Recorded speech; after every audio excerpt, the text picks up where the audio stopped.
चक्कर में झूठो पर गईलू हो। हम सच बात कहनी तो तू हमसे लड़ गईलू हो। ऐसा बात नहीं है। तू प्यार वार के चक्कर में झूठो पर गईलू हो। हम सच बात कहनी तो तू हमसे लड़ गईलू हो। ये बात तो सही बाटे, लग कोई नी गलत हाथे। हम चढ़ल जवानी ओके कायल बना दिया। अच्छा सोना दिया सोनार को तो पायल बना दिया। दिल दिया दिलदार को तो घायल बना दिया। सोना दिया सोनार को तो पायल बना दिया। दिल दिया दिलदार को तो घायल बना दिया।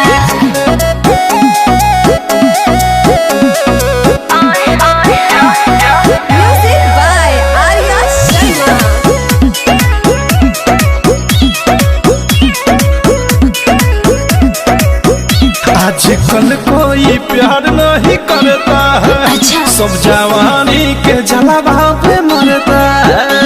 अरे ऐसा क्या है?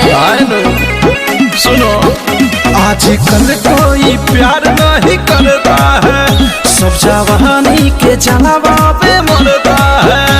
मेरा दिल उसने तोड़ा, मुझे तन्हा करके छोड़ा। कांच अंडे को उसने तो बॉयल बना दिया। ऐसा क्या? सोना दिया सोनार को तो पायल बना दिया। दिल दिया दिलदार को तो घायल बना दिया। सोना दिया सोनार को तो पायल बना दिया।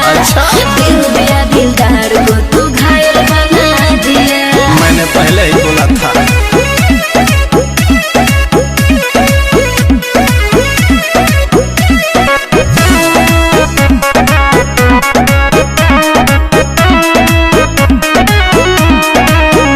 प्यार करने का मतलब है रोते रहो। दिल की दर्द न थामे तो सबसे कहो। ऐसा क्यों? हाँ, प्यार करने का मतलब है रोते रहो। दिल की दर्द न थामे तो सबसे कहो। अब दिल नहीं मैं दूंगी, गम का बोझा न लूंगी। राइटर राकेश अवधेश रॉयल बना दिया। वो तो नहीं था। सोना दिया सोनार को तो पायल बना दिया। दिल दिया दिलदार को तो घायल बना